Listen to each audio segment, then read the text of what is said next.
KPBS On Demand is supported by the San Diego County Toyota dealers, offering a new 2025 lineup of vehicles at your local Toyota dealer, including a new Tacoma with turbocharged 4-cylinder engines and a hybrid powertrain option. The San Diego County Toyota dealers. We make it easy.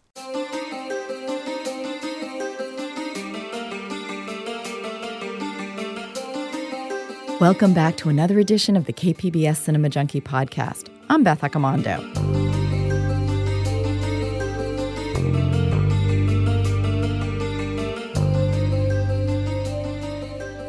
Okay, for today's podcast, I'm going to go a little off topic to look at a pair of musicals that had their world premieres here in San Diego and are now on Broadway. But both Allegiance and Bright Star involve creative talent that filmgoers will readily recognize. Actor George Takai calls Allegiance his legacy project because it deals with issues close to his heart about Japanese-American internment during World War II. And Bright Star has a book by actor, director, comedian Steve Martin. Both works were generating a lot of buzz for this year's Tony Award nominations. But when the nominations were announced on May 3rd, Allegiance was left out in the cold, while Bright Star walked away with an impressive 5 nominations, including Best Musical. Both musicals made their world premiere at the Old Globe Theater. The Globe's artistic director, Barry Edelstein, explains the Globe's commitment to providing a launching pad for new American musicals. Why is the musical important to the Globe? Well, you're right. The musical is the quintessential American theatrical form. Nobody does them better than Americans. And this meeting of storytelling through song and storytelling through text is something that has, especially in the 20th century, been raised to an extraordinary level of excellence by American writers and composers and theater people. Also, interestingly, in the case of Bright Star, there's a very conscious effort by Steve Martin and Edie Brickell to capture that kind of classic American musical feeling, which I think they have. The Globe has originated many, many musicals going back to the mid-1980s, I think largely because it was a private, personal interest of Jack O'Brien, who was the artistic director of the theater at the time, although the Globe had done musicals before Jack's time here. But he really had distinguished himself as a director of musicals and started creating them here at the Globe, and then many of them moved on to future success in New York and elsewhere around the country. So it's become something that the Globe's audience has really come to expect. We do it at a very high level of excellence, and so we wish to continue that commitment. At a press conference on August 28, 2014, Edelstein recounted how Bright Star came to the Globe. Bright Star is something exceedingly rare in the American theater, a wholly original new musical. The Globe's been involved with the project for a little bit over 2 years now. The first inkling I had of it was before I was the artistic director at the Globe. Steve Martin and I have known each other for a while, and we were working on a production of Shakespeare's As You Like It in New York, for which Steve had composed a score of banjo and bluegrass and roots music. And one day over lunch, he was telling me about this extraordinary new collaboration that he was developing with Edie Brickell, another giant in American entertainment. That collaboration, of course, led to their album Love Has Come For You and the Grammy Award-winning title song from that album. And Steve said, you know, Edie and I have this inkling about maybe working on a musical. A year later, I found myself the artistic director of one of the great producers of musical theater in the United States, and I said, hey, Steve, you remember you told me about that musical? And he sent me a draft of Bright Star. Different from the show that's going to premiere at the Globe after now 2 years of development, but even then, in a very early draft, fresh, fun, and deeply, deeply moving. And I remember vividly sitting down to read it, and when I got to the big moment in the show, literally weeping. And I called Steve and I said, please tell Edie, the Globe would love to do this. Let's get started. Bright Star, created by Steve Martin and Edie Brickell, had its world premiere in September of 2014 at the Old Globe Theater. The musical was inspired by a true story about a woman with a secret and a young man returning from war and wanting to start a new life as a writer. Hollywood, which produced a steady flow of musicals for decades, has more recently seemed to have forgotten how to break into song. But on stage, this artifice can seem like the most natural thing if you know how to do it right. For Brickell, it seems perfectly natural. Music was in the air.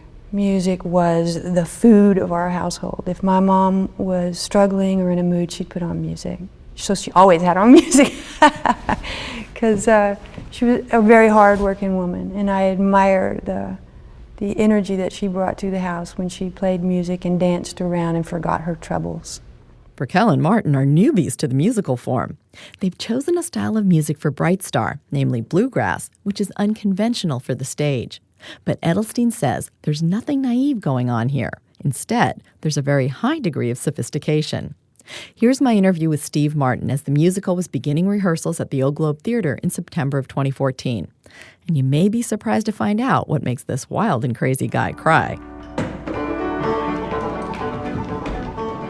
I had read that you said you accidentally got into stand-up comedy. Do you feel that where you are now writing a musical play is something that is any more planned or accidental?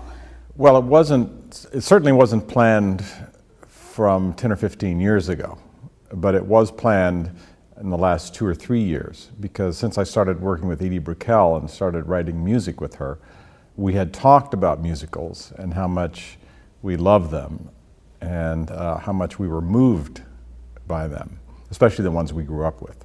We knew that our music was heartfelt and essentially narrative. Not that musical music has to be narrative, but we thought that our music sort of fit in to the musical style. And once we found a story that we liked, then we just started working on it. So what were the musicals you grew up with that you fell in love with? Sound of Music, Oklahoma was one of the first musicals I heard. Music Man was a musical I just adored. What do you talk? What do you talk? What do you talk? What do you talk? He's a music man. He's a what? He's a what? He's a music man, and he sells clarinets to the kids in the town with the big trombones and the rat-a-tat drums. In fact, I memorized most of it. It was one of the first albums I bought. I was introduced to it before the movie was made through records, and I even memorized the opening number, which is, I think, one of the earliest rap songs, meaning that it was rhythmic speaking. Well, I don't know much about bands, but I do know you can't make a living selling big trombones, no, sir. Mandolin picks, perhaps, and here and there a Jew's harp. No, the fella sells bands, boys' bands. I don't know how he does it, but he lives like a king, and he dallies, and he gathers, and he plucks, and he shines. And when the man dances, certainly, boys, what else? The piper pays him. Yes, sir. So yes. I had a good education with these great musicals. Now, musicals had a peak of popularity in movies, like in the 30s, 40s, and 50s, and then it's kind of waned since then. But musicals have really always remained very strong in theater. What do you think makes them so much more kind of accessible and acceptable within the kind of a theatrical realm? They come and they go in the movies. There's been some recent ones, Les Miserables, I think, and I'd have to look at the history of it. They kind of come and go. I don't know. Also, that there were these great musicals that were so popular that they just were made into movies. I don't think there's been any that have been so popular. Certainly Spamalot, and that probably will be made into a movie. I don't know. But there was a lot of great minds looking at the musical in the 40s and 50s. Now, when you're writing a musical, how do you decide at what point do you need the dialogue to then become a song or to then move into dance? It just becomes apparent.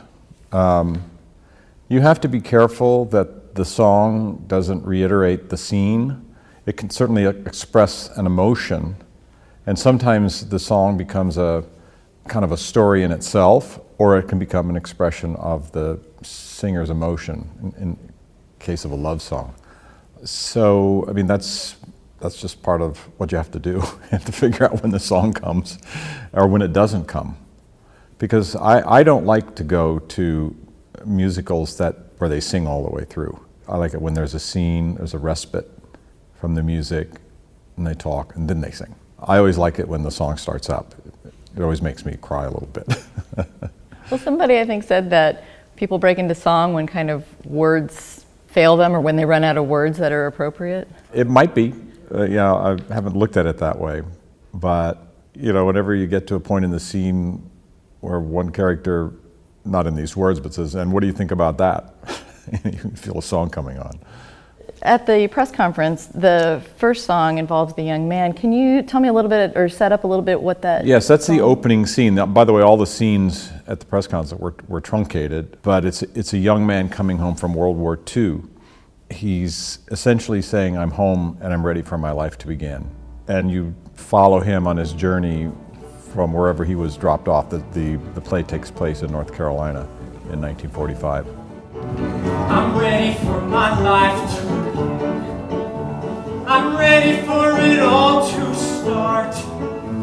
My heart's about to bust. Don't lead the way, I must follow my own bright star.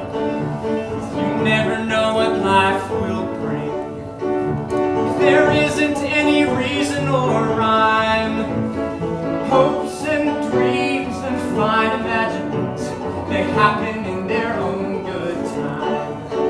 Bright star, keep shining for me. Shine on and see.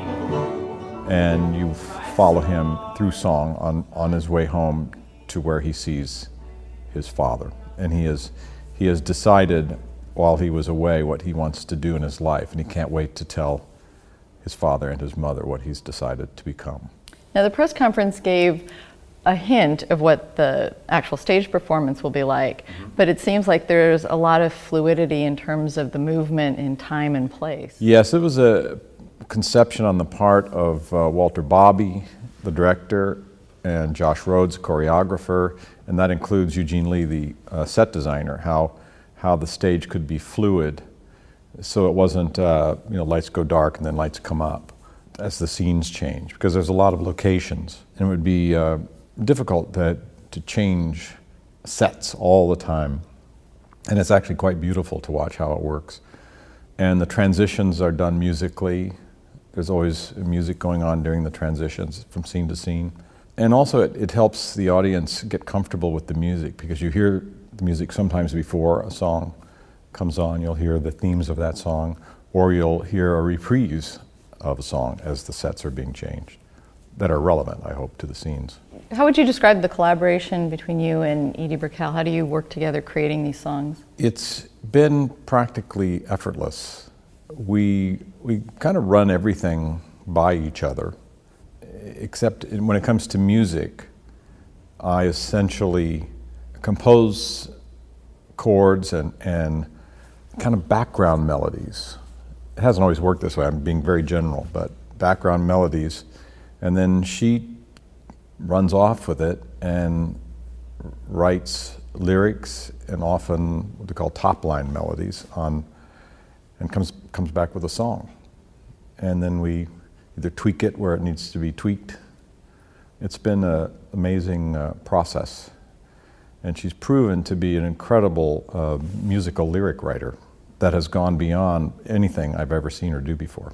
Meaning she can write lyrics for multiple voices in a scene. There might be 3 or 4 people singing at the same time, or at the same time.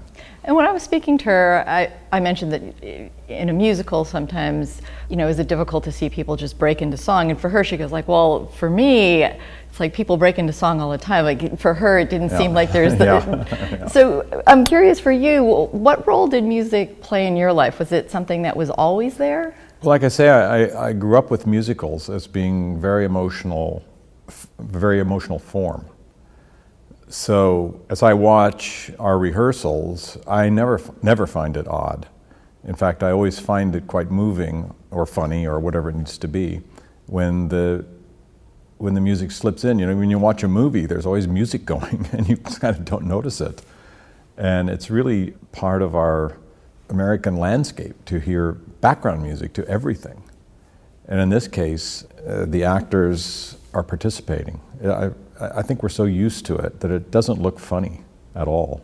And when did you actually start playing an instrument? When I was 16, I started playing the banjo and never stopped. How did you learn? I heard that you actually learned by slowing down some records? Yeah, that was I thought I invented it, but I found out it was a technique that a lot of players used back in days when there weren't instructors in your local area. You could take a 33 RPM record, tune your instrument down, in this case a banjo, tune it down and play it back at 16. And you could pick out the notes. And so I could copy Earl Scruggs and just figure out what he was doing by playing it back very, very slowly. And it was a learning how to do something any way you could. I had a friend, John McEwen, who went on to play with the Nitty Gritty Dirt Band, who played banjo, and he taught me some things. I think I took one lesson. I had books. I had the Pete Seeger book. I had the Earl Scruggs book, and learned things. Even Earl Scruggs himself taught me how to play a song, because I happened to meet him when I was 21 or so. So with all this love that you had for music, how did you then get kind of sidetracked into stand-up and then kind of get back to it? I always wanted to be a performer. That was really first. And when I got enough material together to do a comedy act, I was also doing comedy magic. So at the time in Orange County, there were these hootenanny folk clubs that were springing up. So that was an opportunity to be on stage. And I put everything in that I had just to gain time, performing time. First I had like 10 minutes, then 15 minutes. And part of that was I could play a funny song or pretend to. A lot of my act was based on things not working. Like the magic act, I found that when things went bad, I could get some laughs. Or when the jokes weren't that funny, I could get laughs. Or I don't know, I had all kinds of routines with the banjo. I didn't do this, but for example, I think Jerry Van Dyke, who is Dick's brother, would play and get his finger stuck in the strings of the banjo, those kind of things. And I read also that taking philosophy in college was something that kind of changed your outlook on. Well, that was teaching me to question everything, and I applied it to comedy. And I knew there was a certain form of comedy just handed down through the nightclubs, and there were certain other people certainly questioning it, that Bob Newhart and Bill Cosby and all this. But I was really looking at it. I was really trying to bust up what we'd call the kind of Las Vegas nightclub style. It was joke and punchline, and I just examined that as much as I could and tried to turn it on its head, even to the point that maybe I was parodying it. Have you taken that approach to musical theater, questioning it and breaking it down? No. Nope. No, I've found that as I've gotten older, I found the hardest thing to do. It's kind of relatively easy to parody something. The hardest thing to do is modernizing something to do what they did as well. And that's the real challenge, to get something with a solid story, with solid music, that makes you laugh and cry. There was a second number that was performed that involved the female lead. Can you set up what that song was? Yes, this is really one of the central stories in our story. There's several stories in the story. This is a woman who's in her late 30s, and she runs a sort of a New Yorker style magazine, but out of Asheville, and she's publishing Southern writers, and it's been her dream since she was a little girl. And the other workers that she works with who are younger, they're trying to, it's established early on that she's a little uptight. And they ask her to go dancing with them to at the bowling alley where all the soldiers coming home and everything's very joyful, and she refuses. And she says, I'll go some other night. And they say, no, you never go out. She sings a song called Back in the Day. And she says, back in the day, I would have gone with you. When she was younger, she was carefree. Way back in the day, I would have gone with you. Way back in the day, you could not have kept me away. I was the life of the party. I was happy and carefree. And then the story, as she sings that song, the stage transitions to when she was 16. And you see her as she was then. And then the story begins to explain how she became a little morose or quiet and a little closed down. And you see what happened to her in this incident and why it affected her over the last 20 years, 22 years. You and Edie both expressed this love and appreciation for musicals and this kind of elegance of style of past things. But this is your first musical for both of you. Do you feel that you came at it with kind of fresh eyes, even though you appreciated all that came before? Do you feel that you kind of approached it with a little bit of an outsider's point of view? Well, I found I've always been lucky first time out, because you're fairly innocent and you might do things that you wouldn't do your third time out. I've learned that lesson or something, I don't know. And you're just full of so much enthusiasm and joy about it. I don't know, I feel very good about what we've done, and it's filled with a real artistic spirit, like we haven't been beaten down. And you were in the film Pennies from Heaven, which is a very interesting take on musicals. And I was wondering if, having done that and appreciated the BBC series that came before that, if that had any kind of influence on the way you looked at approaching a musical. Well, Pennies from Heaven is a brilliant work by Dennis Potter. It's almost the inverse of a regular upbeat musical because it is so bleak. But his device, if you look at all the works of Dennis Potter, every one of them has some kind of brilliant device operating it. In this case, Pennies from Heaven, it's people lip syncing to old 30s records, and it's always a surprise. It could be a man lip syncing to a female voice from the 30s. We're so far from that. These are people actually singing live on stage. We have something, I think, very interesting story-wise in our musical. It's not bland by any means. It's actually kind of frightening. But also, I think that's what keeps people interested today, too.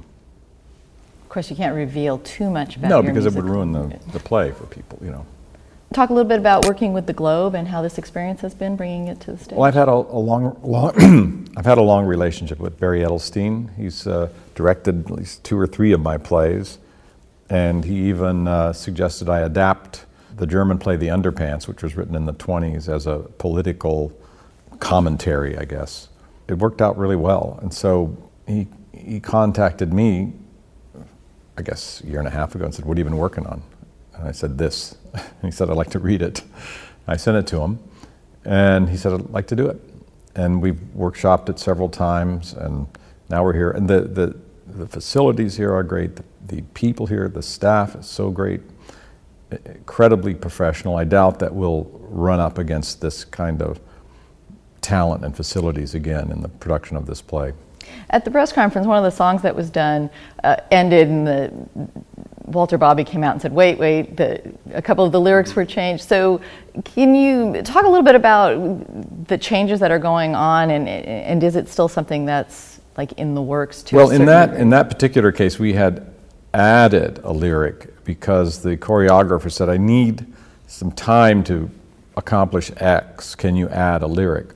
And Edie did, and it was just that morning. So the poor, our noble actress, Carmen Cusack, did the best she could. But because it was being filmed, we wanted to do it again. Our lead actress is so brilliant, Carmen Cusack. She's widely experienced. She played in, I always forget the name of that, Wicked. I always want a Wicked Witch, Wicked, in London. And now I think the role is just going to show everybody exactly what she can do, both acting and singing. But anyway, things are being changed constantly, and I'll tell you why. Because the more rehearsal you get, the more the actors get better, and the tighter the show becomes. The tighter the show becomes, the more you can see it as a whole. And when you see it as a whole, you understand more about it, and you think, oh, we don't need that certain line, or this line would be better if it were this line or that, or you see, a story plot I've completely overlooked here. because there's things you just can't understand while you read it. You have to see it, and you have to see it move along quickly like the audience will.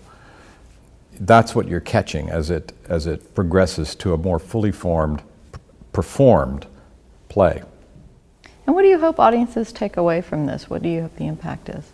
I hope that they're moved, and I hope that they laugh, and I hope they enjoy it, and then walk out talking. And is this an experience that you want to repeat again?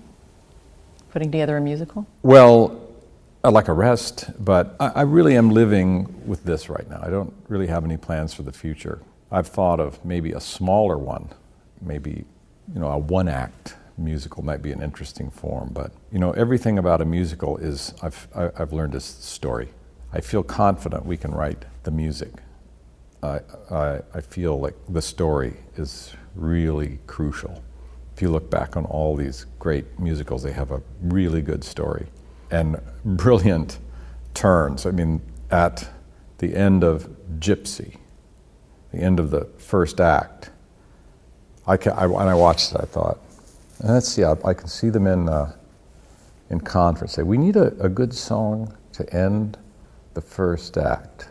Let's see, how about Everything's Coming Up Roses?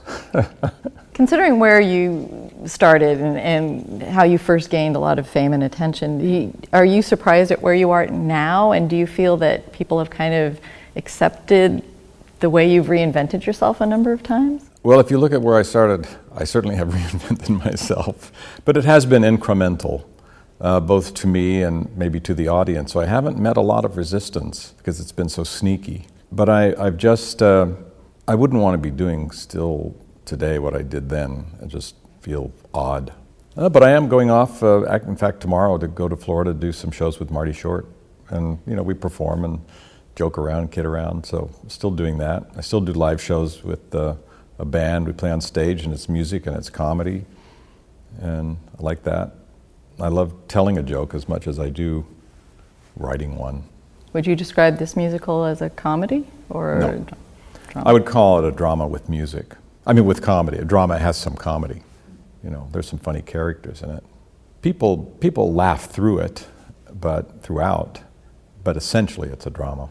All right, I want to thank you very much for your time. Thank you very much. Enjoyed it. That was Steve Martin in an interview I did on September 2nd, 2014 at the Old Globe Theater. He's just received his first Tony Award nomination for writing the book for Bright Star and for co-writing the score with Edie Brickell. Now I want to play my interview with George Takai from September 14th, 2012, as he was beginning rehearsals for Allegiance at the Old Globe Theater. Takai is probably best known to people as Sulu in the original Star Trek TV series and subsequent movies. He's also become a social media superstar with nearly 10 million Facebook followers. He started his Facebook page as a means of generating awareness about Allegiance, and social media celebrity followed. It's not uncommon for his posts to have tens of thousands of comments and or shares, and Takai uses his popularity to help promote causes he believes in. The two most prominent ones are raising awareness about the Japanese-American internment and gay rights, two issues that he sees as more closely tied than you might think. Allegiance, a new American musical, is the story of the Kimura family set against the Japanese-American internment during World War II. 60 years after the attack on Pearl Harbor, a chance meeting forces World War II veteran Sam Kimura to remember his family's relocation from their California farm to the Heart Mountain internment camp. Here's my interview with George Takai. And sorry, but he only mentioned Star Trek once because there were so many other things to talk about. This play Allegiance came about kind of by happenstance. So by a chance meeting you had with the creators. Tell me a little bit about how you first met them. Well, not really by happenstance, because this has been a mission in my life to raise the awareness of the internment chapter of American history. But how the creative people with this show and I came together is a fortuitous and prophetic meeting. It happened in a Broadway theater. As a matter of fact, twice in a row in the theater. We went to the theater one night, and there were these two guys seated in front of us. One of them recognized my voice, and we had a nice chit-chat, and then another chit-chat during intermission. The next night, we went to see a Tony Award-winning musical titled In the Heights. And not in front of us this time, but in the very same row, a few seats away, were the same two guys. And the seats were occupied between us, so we just waved at them, and the play began. If you know the play In the Heights, it's about a Puerto Rican family in New York. And near the end of the first act, the father has a song called Inútil, which means useless. He has a bright daughter, shows great promise, and he wants to do so much for her. But because of the socioeconomic circumstances that they are in, he can't do what he wants to do for his daughter. And for some odd reason, that triggered my memory of the anguish my father particularly, but both my parents, were experiencing in the Arkansas internment camp during the Second World War. And it touched me so that I was in tears. And of course, the intermission comes immediately after that, and the lights go blazing on, and I'm quickly trying to dry my tears when the two guys came over to chit-chat again. And they asked me why I was in tears, and I told them. They happened to be Lorenzo Tioni and Jay Quo. Jay is the composer-lyricist, an enormously gifted musician, and Lorenzo is the writer-producer. And so the conversation began during that brief intermission period, and they took great interest in the subject. And so after the play, we went out for drinks and chatted some more. And then we decided to have dinner together the following night. And from that prophetic meeting in the theater came Allegiance. Now, you've described this as your legacy project. I have. And what do you mean by that? Well, I think our democracy is a great democracy. My father used to say both the strength and the weakness of our democracy is in the fact that it is a people's democracy. It can be as great as people can be, but it's as fallible as people are. Our democracy faltered during the Second World War. I think it's important for this nation to know and learn from where we faltered. I think we learn more from those chapters than we do from the glorious chapters that we have plenty of. And the internment story is still little known and even less understood. I'm always surprised when I go east of the Rockies and I happen to be talking about the internment, my childhood experience. People who seem otherwise well-informed and educated people say to me, I had no idea something like that happened in the United States.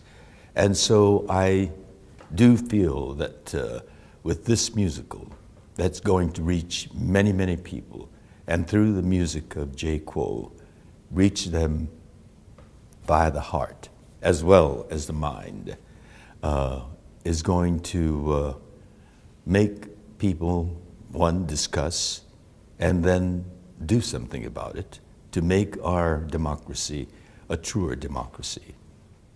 And what are some of your most vivid memories related to the internment camps? Well, I was a 5-year-old when we were incarcerated. My most vivid memory, I think, is that day when the soldiers came marching up, 2 soldiers came marching up our driveway. They had bayoneted rifles, and I remember the glinting of those bayonets.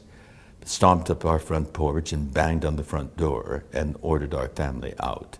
But being a child from 5 to 8 years old, my other memories are that of a child, very innocent, lots of fun, great discoveries that I made, and it's in retrospect, and particularly as a teenager, discussing our family with my father particularly, that I have that story in context. But my most vivid memory is that of the first day when the soldiers came. Mm-hmm. This is a very serious topic, yet the play finds a lot of places for humor, and especially through your character.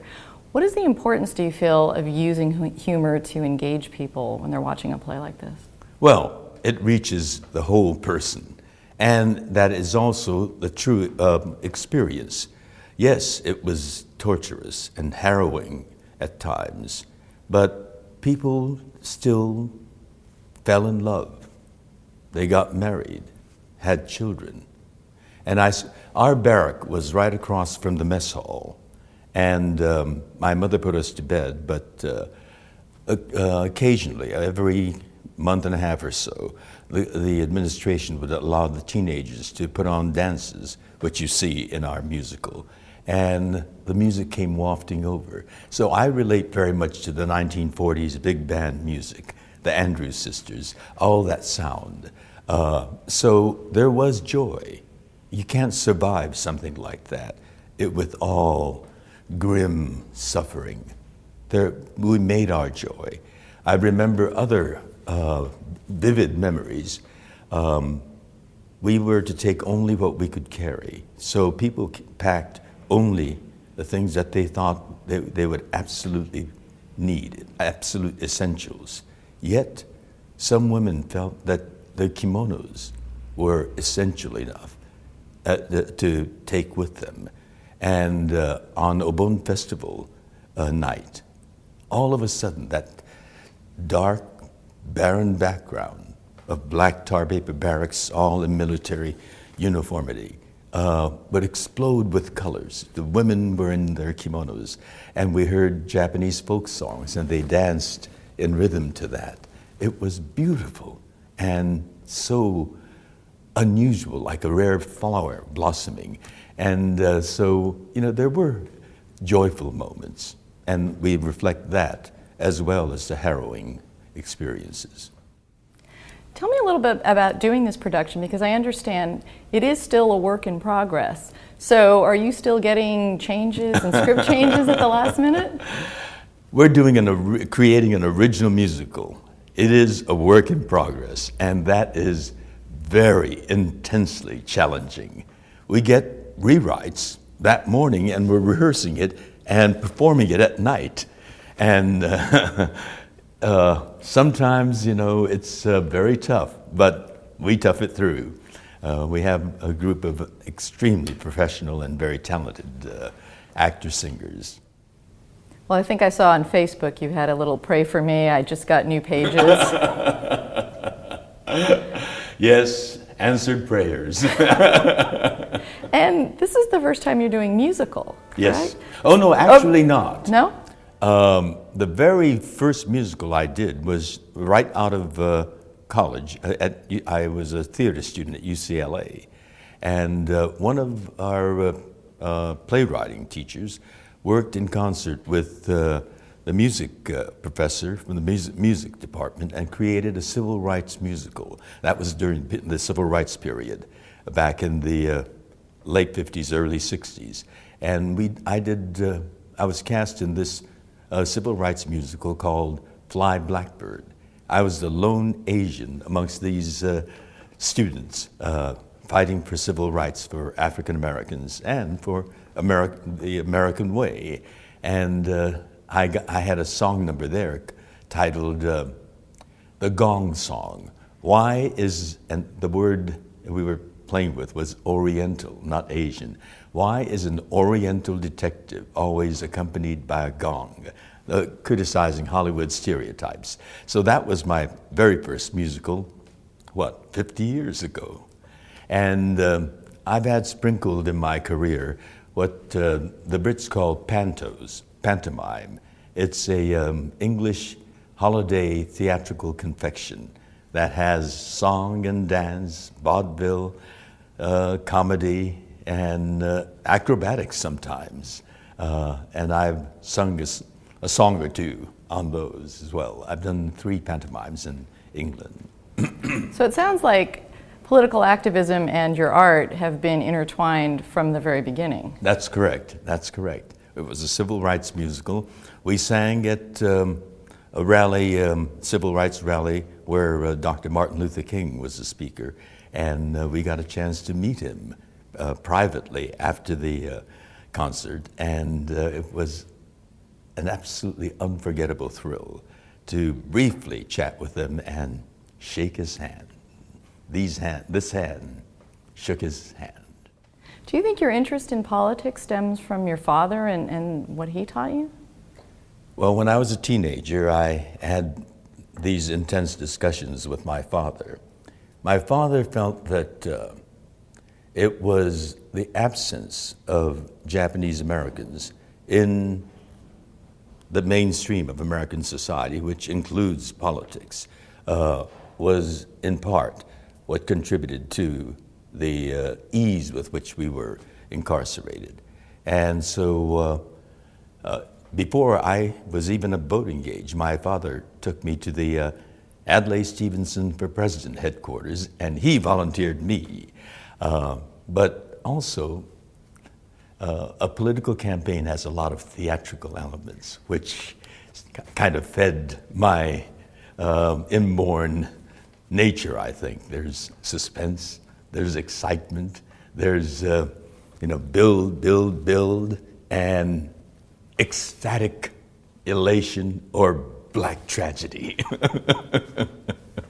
Well, now you've reached a point of popularity with social media and Twitter and Facebook. Don't forget Star Trek. Yes, and Star And Trek. Howard Stern. I mean, all these things have converged to make you this kind of social media superstar.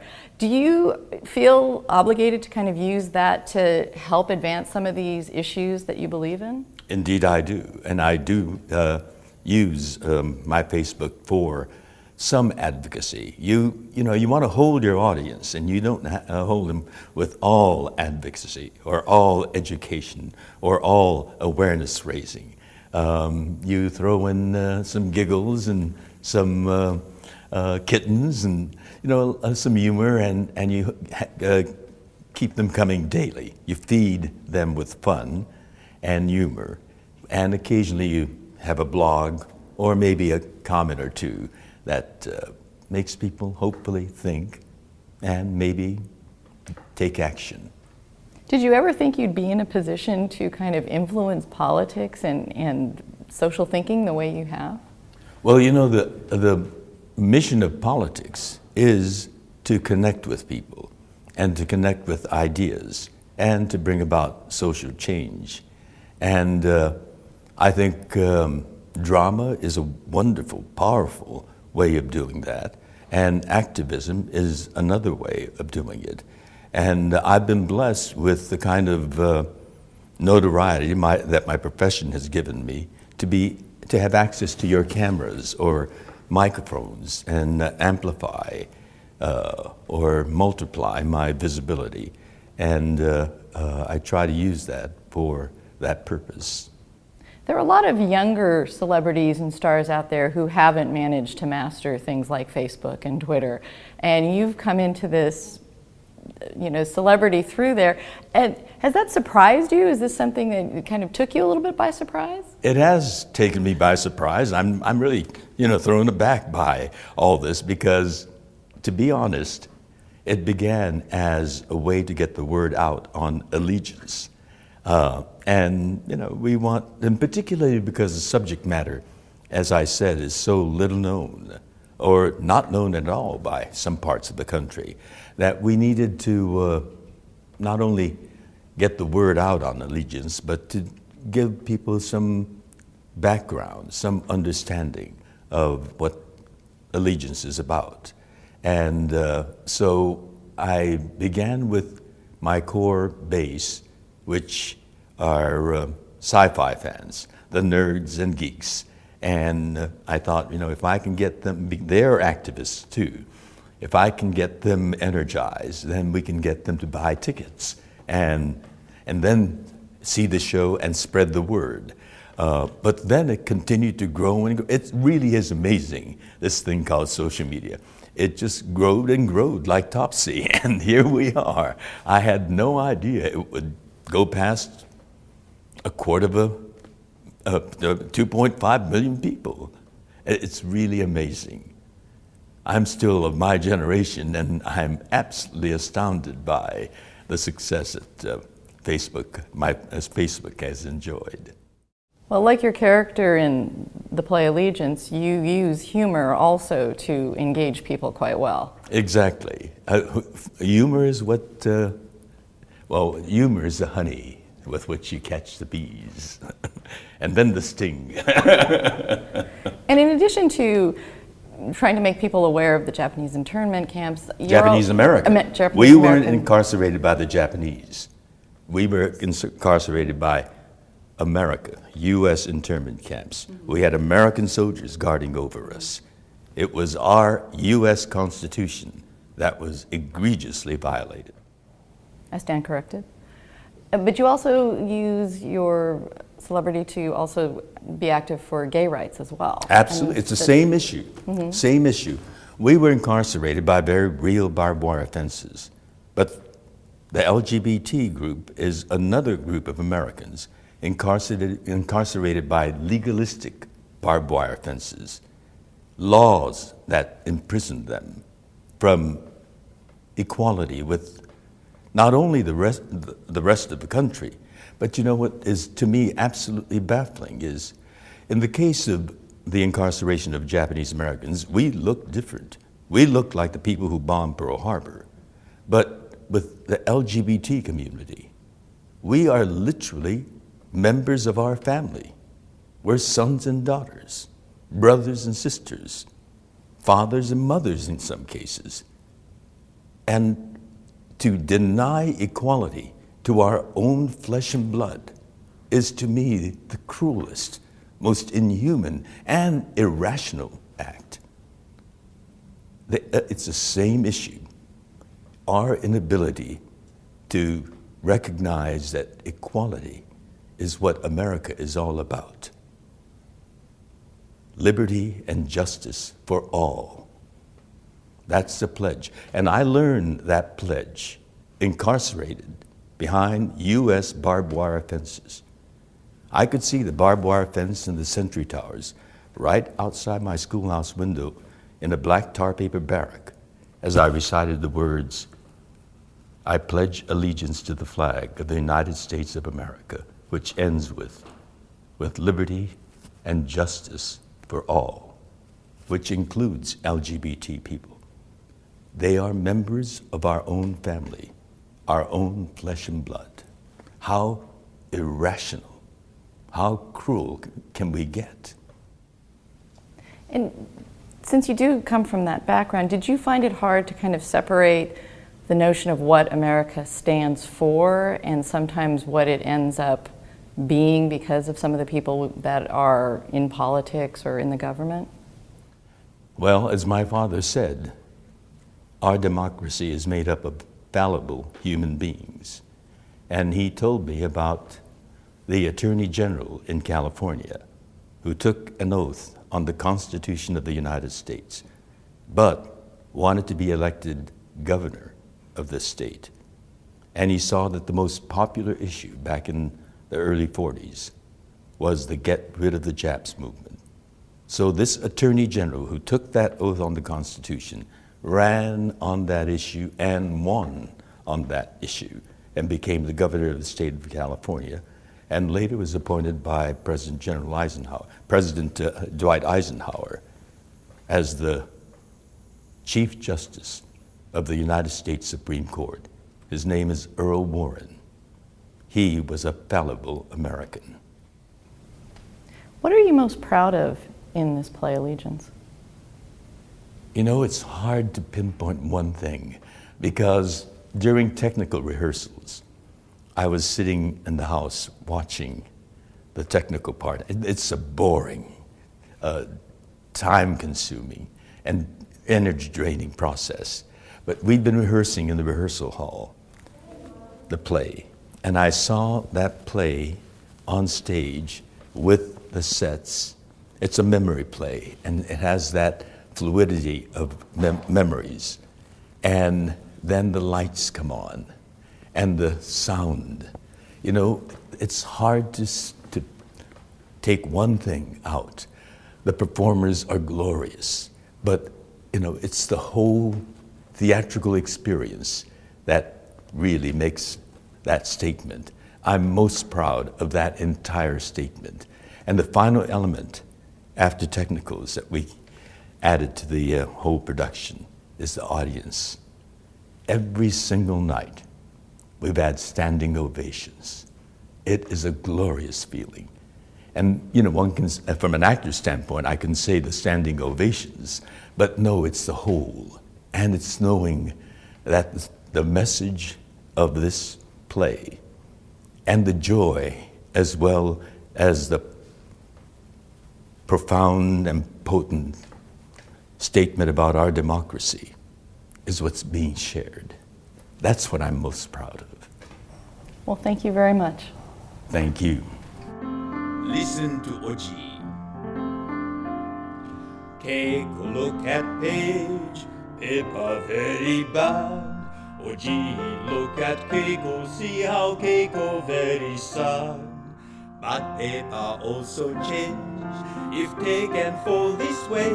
Thanks for listening to another edition of the KPBS Cinema Junkie podcast. I'll have a podcast coming up about a first-time filmmaker trying to make a film in Kenya about music, politics, and trains, and a crew call with stunt drivers. To make sure you don't miss any episodes, subscribe to the podcast on iTunes. You can also check out the archives featuring podcasts on Black exploitation, Mexican extreme cinema, Monsterpalooza, and the TCM Classic Film Festival at kpbs.org/junkiepodcast. So until our next Film Fix, I'm Beth Accomando, your resident cinema junkie. Remember song I teach you?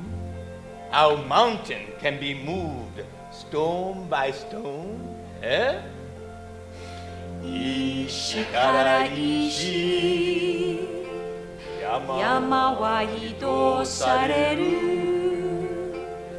優しい小川は谷間を掘れる掘れる